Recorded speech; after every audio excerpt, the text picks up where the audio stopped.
Hi there folks. Yeah, obviously today I wanted to make a video about something that's affecting me and quite a few people out there with regards to health. And luckily for me, about 3 or 4 weeks ago, I went to my doctors and insisted that he look at my test results again because I still didn't feel right. And it turns out I've been diagnosed with pancreatitis, chronic pancreatitis. It is something that affects the whole family from generations, and even if you haven't been, your family hasn't been diagnosed, the telltale signs are either dramatic loss of weight over a short period of time, or constant low weight, or in some cases overweight. But basically it's about the pancreas, and the pancreas does two things. It's situated just in your stomach area here, just below, inside and below your rib cage, and what it does, it's like a tadpole. You've got the head part inside and the tail on the outside, and what the tail does is basically provide insulin to regulate your blood, and what the head does is basically that supplies enzymes to digest your food, and when that's not working, you're going to get cramps, stomach cramps. You're not going to be able to sleep, you're not going to be able to lie down. Your best position will be sat forward, or even better, sat in the squat position. You're going to have vomiting, sometimes diarrhea, sometimes constipation. It affects a lot of things, chronic pain throughout the day, and it's a serious one. And half of me is now just so thankful that the doctors did recheck it and did find that there was something wrong with me, because apart from that, you know, I've been in basic good sort of like health in terms of like illnesses or any sort of deficiencies.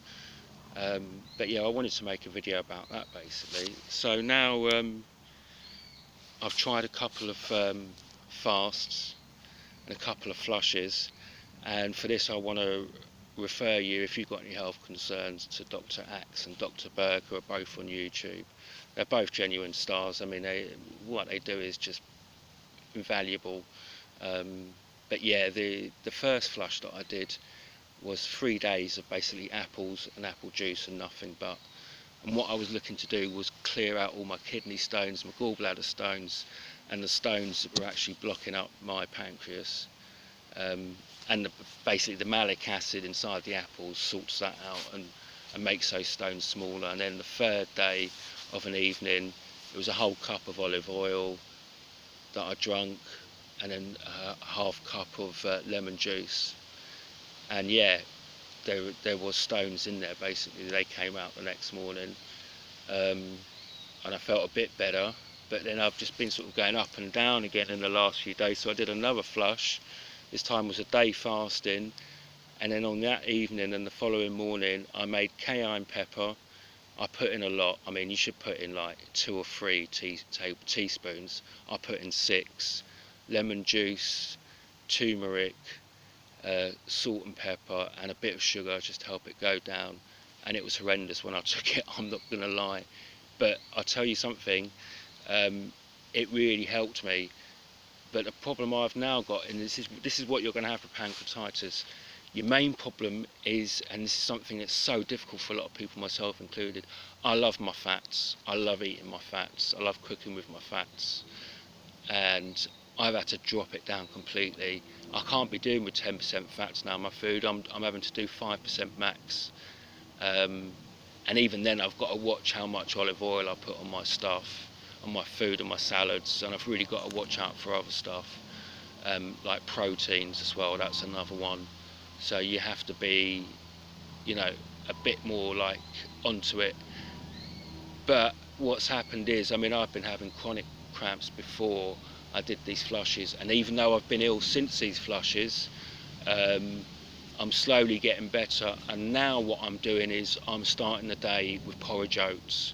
I'm mixing porridge oats, desiccated coconut, loads of cinnamon to help out with the inflammation, and yogurt when I can, mix that in with a bit of honey, and that's a really good start to the day.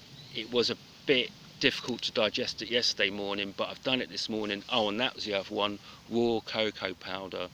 Nothing else, just raw cocoa powder. It's 100%. And there's some really good ones out there.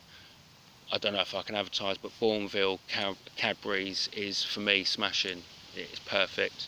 That all goes in the mix, and I have that. And today, this morning, it's really lined my stomach properly. And oats is now something that I'm going to be having in the morning and the evening from now on. The last few years, because I didn't know what was going on with me, I was thinking that I had an allergy to gluten intolerance, and I also thought I had to stop eating meats and stuff, but that's not entirely the case. So I can't eat red meats, and I can't eat meats over 5%, but I've still gone and found some meats that are 5% or under, and I'm getting by. Bread's a real problem still though. It's not because I'm allergic to it, but bread anyway is really tough to break down. In many ways it can be like a false protein, because the amount of energy you're using to break it, it's a bit, especially like red meats, you're just not balancing it out. You're just not working it out. It's not turning into lean. It's either going in as fat or it's just coming out. And this is a problem that people have, especially with pancreatitis. Even the thin people, they put on fats in the wrong places, as it were. I know I have, even though I'm really thin.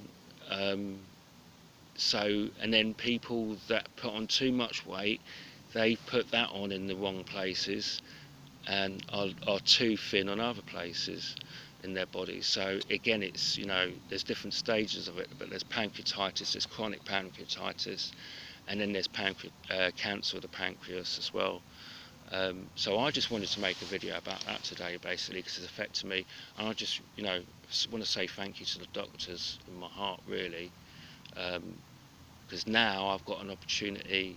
I've got to wait a bit, but now I've got an opportunity to do ERT, which is enzyme replacement therapy, and possibly have an operation.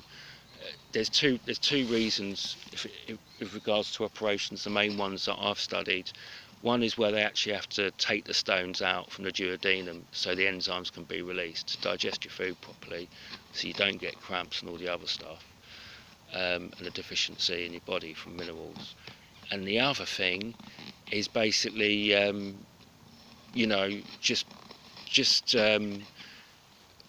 knowing that there's not just blockages, there's actual flaps that can develop inside that link between the pancreas and the duodenum ducts to go into the upper intestines. That, I think, is another possibility where they'd have to, they don't call it staple, I think they call it stipple, but basically what they do is they staple those flaps back, and that keeps the passages open, and then you can release the enzymes to digest food that way. So basically, yeah, that's really what I wanted to sort of share today in regards to that. And if you've got any questions regarding it, because I've obviously had to study it a bit. If you've got any further questions about it and you think you might have it, I can refer you to a few channels and try and answer your questions myself, basically. But if you do have a serious problem, go and speak with your doctor. Do all the tests, not just a blood test. Do a swab test, a stool test, and also when they do get the test results in and you've still got problems, ask them to re-look at those results, because they're really complex results and they need charts and they need all sorts of things to do it right. It really is, but it's worth it, because I feel now that I've been diagnosed, half of that weight has gone away from me, because I now know what I'm dealing with, and now I'm sort of like setting my body up again, but in a good way now, because I was doing silly things. I was riding a bike, I was going to the gym, I was swimming, and any sort of pressure on your pancreas when it's ill, or any organ, is a no-no. It's got to be. I think that's why a lot of sports stars die from heart problems and organ problems, because they overwork them and they don't realise how bad the problem is. So any sign of problems, go to your doctors, not just that, insist until you get some sort of result and you get something you can work with, and I'm now confident in the next sort of three to 6 months after I've had my ERT and my surgery, that I'm going to be a lot better, and more to the point, you know, so many other people. So do bear this video in mind, and if you've got any comments, please do leave them down below. I will be doing a comments video as well after this one if I do get comments about it. And basically, yeah, it's really important. Oh, and the other thing is, please don't forget to L and S, and I'll take care of the D's, if that makes any sense to you. Thanks very much. Bye.